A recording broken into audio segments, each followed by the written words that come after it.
Welcome everyone to the Hot Football News on July 14th, 2025, brought to you by Harry. Last night, the FIFA Club World Cup final between PSG and Chelsea took place. Chelsea was the last team expected to be capable of stopping PSG at this point in time. In addition, Liverpool returned to action in their first friendly match of the summer following the incident involving Diogo Jota. Let's start this morning's bulletin with the main highlight. Chelsea convincingly defeated PSG. Right after the kickoff, Chelsea pushed high up the pitch, causing PSG major difficulties in building their attacks. Throughout the first half, the front line and midfield of the League One representative were completely disconnected. They had only one notable chance, a long-range shot by Desiree Doué that was blocked. On the opposite wing, Kvicha Kvaratskhelia was almost invisible during the entire match. Even the most optimistic fans couldn't have imagined Chelsea shining so brightly against what is considered the strongest team in the world today. With just 3 attacking moves down the right wing and 3 shots on target, the Premier League side scored 3 goals in the first half alone. Cole Palmer had a brilliant performance with 2 goals and an assist for Pedro, helping the Conference League champions dismantle the reigning Champions League winners within the first 45 minutes.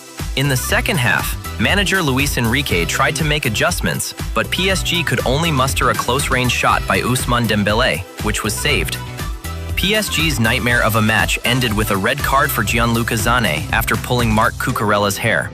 The French giants were brought back down to earth after a period of dominance, while Chelsea fans began to dream of a new successful era under manager Enzo Maresca, having already secured 2 trophies this season. Liverpool's win in tribute to Jota. Last night, Liverpool played a friendly match away against Brøndby. Before the game started, the home fans at Preston held a ceremony in memory of Diogo Jota. In the 20th minute, more than 20,000 spectators stood to honor the Jota brothers, with a song and rounds of applause. As for the match itself, Liverpool fielded a lineup with many backup players. Even so, they comfortably won 3-1, thanks to goals from Bradley, Nunez, and Gakpo. It was a heartfelt victory to honor Jota and a solid start to the club's summer friendlies. MU finalized goalkeeper to replace Onana. Manchester United are planning to sign goalkeeper John Victor from Botafogo for about £6 million as a replacement for Andre Onana, who is out injured. The Cameroonian goalkeeper suffered a hamstring injury, meaning he will miss the early part of the new season, including the Premier League opener against Arsenal on August 17th. Previously, MU were said to be targeting Emiliano Martinez, but the £40 million price tag set by Aston Villa forced the Old Trafford club to back out. In this situation, John Victor has emerged as a viable option. According to Globo Brazil, MU are ready to activate the £6 million release clause in his contract. Botafogo are also preparing for Victor's departure, as they're close to signing Matheus Mendes from Atlético Mineiro. The 29-year-old keeper impressed at the 2025 FIFA Club World Cup, being voted man of the match despite Botafogo losing 0-1 to Palmeiras in the round of 16. He also starred in the group stage, keeping a clean sheet in a 1-0 win over PSG. If the deal goes through, MU hopes Victor can provide strong competition for Onana, helping him regain top form or even secure the #1 spot. Garnacho turns down chance to play with Ronaldo.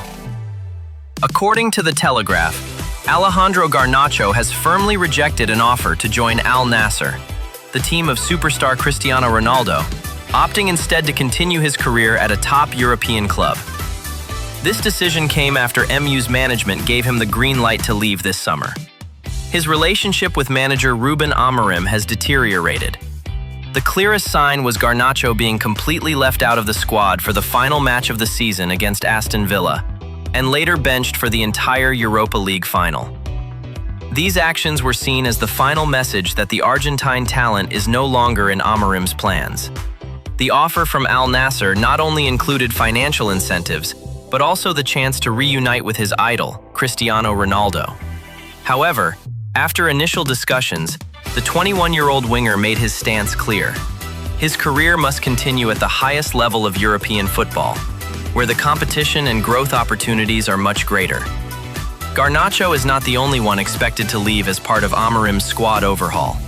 The Telegraph reports he is among 5 players who have been given extended leave to find new clubs. The others include Marcus Rashford, Antony, Jadon Sancho, and Tyrell Malaysia. Turkish giant wants to rescue Kim Min-jae.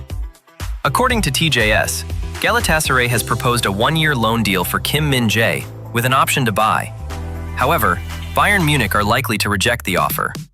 The Bundesliga club wants a higher fee and is open to continued negotiations if the Turkish side improves their bid. Kim joined Bayern from Napoli in the summer of 2023 for about 50 million euros, but has struggled during his first season in Germany. Following Bayern's acquisition of Jonathan Tah, the future of the South Korean defender at the club has become uncertain. According to Bild, Bayern have allowed Kim to look for a new team this summer. They are reportedly hoping to recoup 30 to 35 million euros from any potential sale. Besides Galatasaray, Barcelona, Juventus, Chelsea, and Newcastle have also shown interest in Kim. Additionally, clubs from the Saudi Pro League are said to be offering high salaries to lure the Korean defender.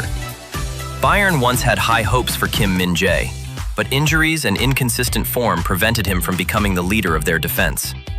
The player himself is reportedly no longer happy in Munich and is considering his next move. Messi makes history.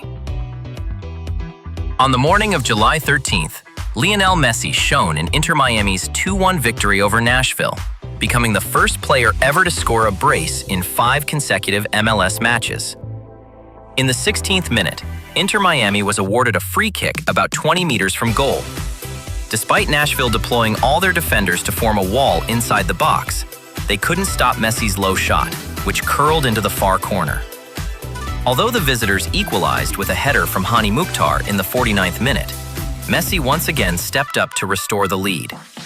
In the 62nd minute, Campana intercepted a pass from goalkeeper Joe Willis and set up Messi for a simple finish into an empty net, completing his brace.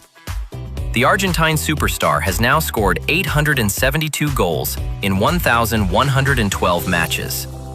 The opening goal also marked the 69th direct free kick goal of Messi's career. So far this season, Messi has contributed to 22 goals, 16 goals and 6 assists in just 16 appearances. Remarkably, since 2018, Messi has scored more goals from free kicks, 35, than from penalty kicks, 33. This win marked Inter Miami's 5th consecutive victory in MLS. The team currently sits 5th in the standings, trailing the league leaders by 5 points, but still has 3 games in hand. Hi, ChatGPT. Firmino leaves Saudi Arabia. Striker Roberto Firmino will move to Qatar after parting ways with Al Ahly of Saudi Arabia. The decision came after the former Liverpool star lifted the AFC Champions League trophy with Al Ahly this past summer. Despite still having a year left on his contract, Firmino chose to leave the club. Al Ahly president Khalid Al Ghamdi confirmed that Firmino was granted permission to leave early after 2 years with the team. His departure had been anticipated as he was not registered by Al Ahly for the second phase of the 2024-2025 Saudi Pro League. In continental competitions, Firmino had a brilliant run, scoring 6 goals and providing 7 assists, including 2 assists in the AFC Champions League final against Kawasaki Frontale. Brazilian media previously reported that Flamengo were interested in signing Firmino this summer, but he opted to remain in the Middle East for now. Ladies and gentlemen, that concludes today's Football News Bulletin from Harry. Thank you all for watching. We'll see you again in our next report.